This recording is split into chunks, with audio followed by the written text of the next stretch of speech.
The biggest risk to the US economy right now isn't AI. It isn't the Fed. It's a filing cabinet full of 5-year loans nobody thought twice about back in 2016. Because here's the thing about commercial real estate. Most loans aren't 30-year mortgages like your house.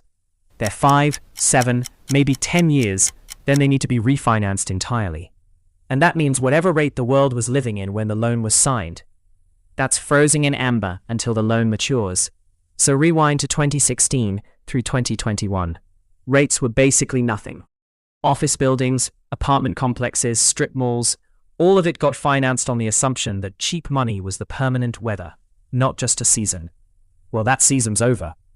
And in 2026 and 2027, roughly $1.5 trillion of commercial real estate debt comes due.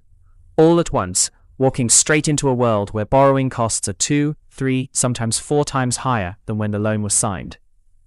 Here's why that's not just an inconvenience. It's a math problem. Take an office building bought when rates were near zero. The old loan payment was manageable. Refinance that same building today, and the monthly payment can jump so much the property doesn't generate enough income to cover it anymore. That's not a rounding error. That's the entire deal underwater. And it's not hypothetical.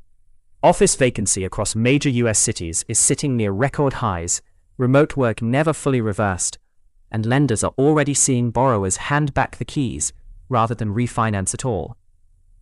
This is where regional banks come in, because they're not just bystanders here. They're holding a huge chunk of this debt.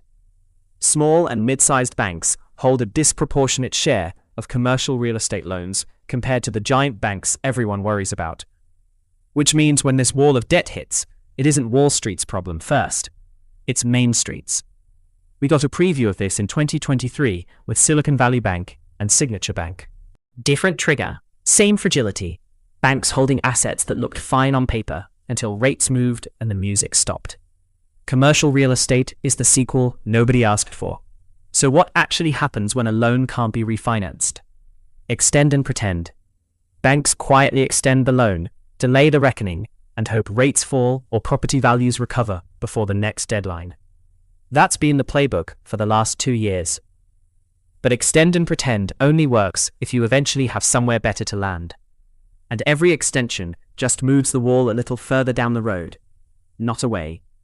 Meanwhile, property values on office buildings have already fallen 30 to 40% from their peaks in some major markets. So even owners who want to refinance responsibly are stuck.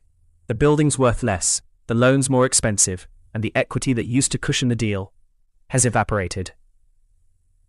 This is why the smartest people in the room aren't watching the Fed's next rate decision like it's the whole story.